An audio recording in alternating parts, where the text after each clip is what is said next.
All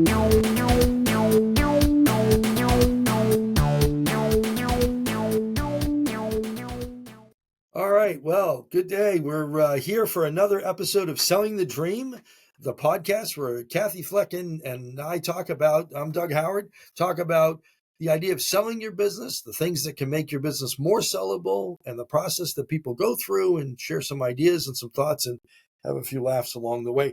Today, we're going to talk about overcoming weaknesses once you start the process and identify there are some things that are going to make it more challenging to sell your business and things you can do to prepare the business for sale. So, Kathy, how are you today? Great, Doug. Thanks for inviting me.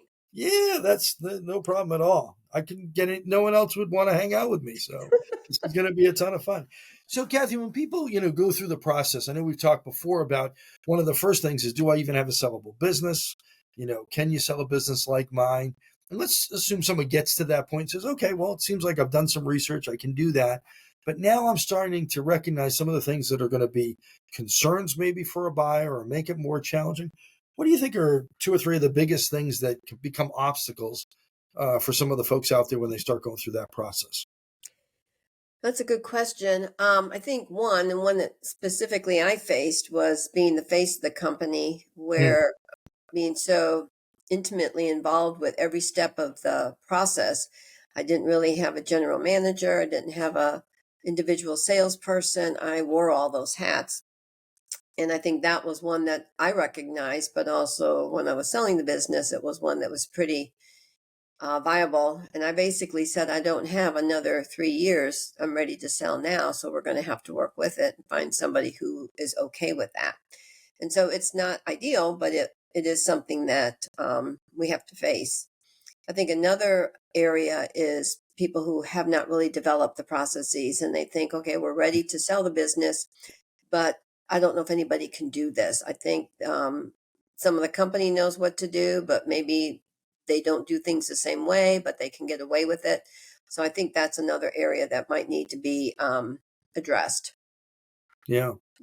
Yeah. It seems like, the two things that a buyer's looking for is to know the business is going to keep coming in and I'm going to know how to do whatever it is that the company does, right? If those two things happen, that's a good thing. So how did you deal with some of the idea of being the face of the business? And sometimes I have people ask me too, like if the business is named after me or my name is in it, right? Now that wasn't really a situation you had, but people that have had that Yeah. circumstance. Yeah. Well, actually, I did have that. So my LLC does have my name in it. Okay. All But right. that was changed pretty early on to a DBA, so it was a little bit easier that way. So I don't really know because I think some businesses may want to keep that name because that's how they're known. So can they keep it and sell it? I think it's a good question for a broker or even a buyer if Yeah. it's gonna be an issue. I think in my industry in remodeling, there's a lot of companies who use their name for business, but I don't see any reason if you have enough time to put a DBA in there and take the name out. You can certainly do that. Yeah. Um, I always do try to remind people that things that are brands to us now, right? Disney, Ford, Kraft, Kellogg, those were all people's names at one True. point, Yeah, right? it's true. And they've certainly lived on. But maybe it is maybe a little different when it's, Joe, Smith or whatever it happens to be. hmm That might be a little more hmm of a challenge. But I think you're right. I think and getting a DBA for a business, that's not a difficult process, really. No, it's very easy. In fact, I had changed my company name to a DBA, and then I found some years later that it was attracting the wrong kind of business. So I had a remodeling business, but I had part of my name was property management. So I was attracting people who wanted someone to manage their properties. All right. And so I kept part of my name and then changed the last part of it. And it really was an easy flow. It wasn't a problem at all, where I thought it might have been. Yeah. So, but I had enough time to do that too. So it wasn't really when I was selling the business and I had a little bit more time. Yeah.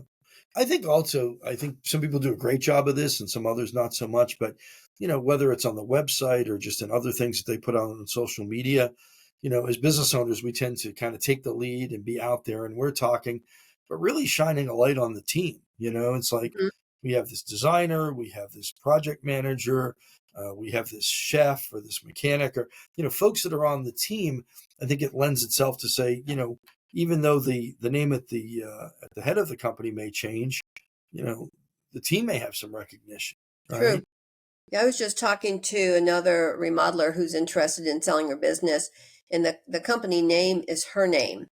And she said most of the years the business has been focused on her, and she also is the face of the company, the salesperson and designer and etc.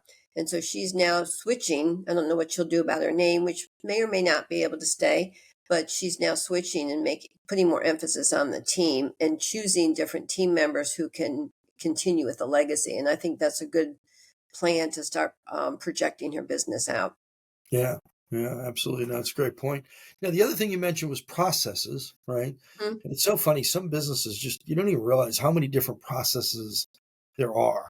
You know, there's a process for getting leads and for selling and for delivering Mhm. service and accounting and hiring. And there's lots and lots of things that go into running a business, right? And a lot of times those are, things that we've developed over the years. And as the business owner, we just know them, right? We know what we do and they Mhm. don't exist anywhere. So how did you look at that in your business? What do you think are some of the things people can do when they're thinking about all these different processes to make it Mhm. to kind of overcome that weakness?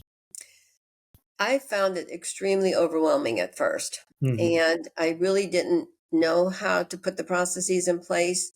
And I used to think about some of these irritants when the painter or the tile guy would be calling me like 7 o'clock in the morning for what they needed to purchase. And I'm sitting there getting ready for work and I'm thinking, oh, I got to go get this information.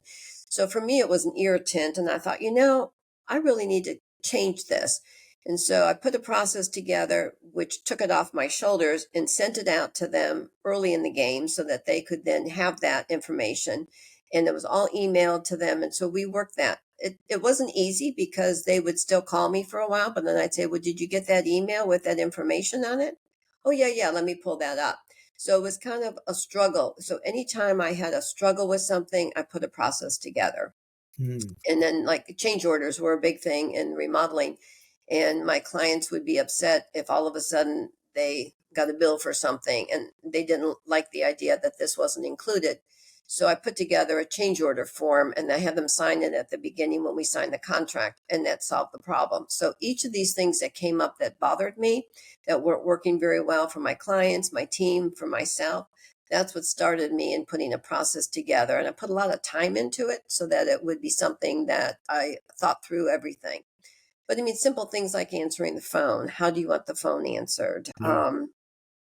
Putting together the employee manual. All of these things develop a system so that everybody can work and understand what they're doing. Yeah.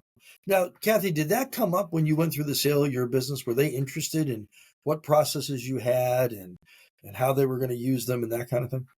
It was very, very much a success in selling the business and important to the buyer. Even my website had the process, it had the 6 step process on it for Mhm. introducing remodeling to the client from the very first meeting until the very end when we were taking care of warranty items. So that was very helpful. And I think just showing it on the website was an attraction to the buyer who bought the business because he knew that the business was run in a system. Yeah, yeah. It was funny, years ago when I had my accounting practice, I bought it as one company, right? So we had one purchase, but we were in 4 states, and I actually sold it 4 different pieces. So I went through the selling process 4 times for the one company that I bought. But I remember one of the buyers saying to me, I showed him my processes, and they were pleased that we had them. And he said, "Well, I could do that better, and I would do that differently." And my thought, and what I shared with him was, if you've got a process to start, people are going to know what to do. If you've got a better process, you're going to make more money than I did. So, Mhm. there's nothing but upside here. Um, but I think it's tremendously helpful when people can understand there's a process. I think it's also easier for the employees to make to the transition as well. Not Yes, everything changes on day one. We don't have to figure out everything. right. Um, there's some continuity there. So I think the other thing I most often hear is people just say, I play too many roles in the company, right? Mhm. People that do have an organizational chart will say, I'm in way too many boxes, right?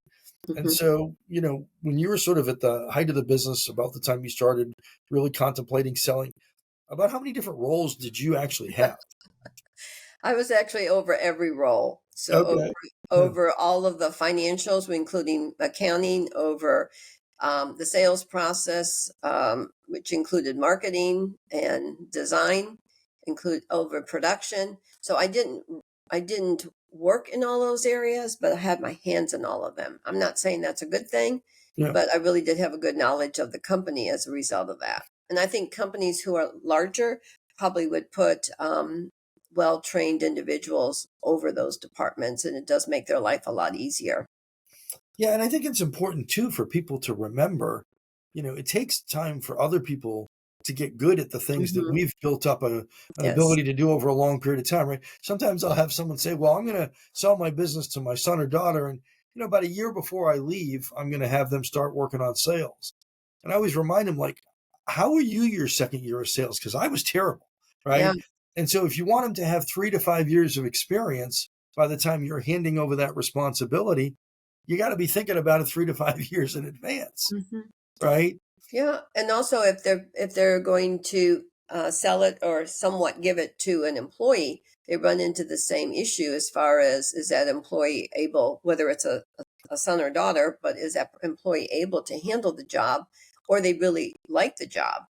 And actually, I've seen many situations where these employees leave, and so you Yeah. have your heart and your plans all set on an employee who's going to take over a major part of the business or potentially buy the business, and then they're gone. And so I think you've really got to think much further in advance with your employees than even Yep. if you work with an outsider buying the business.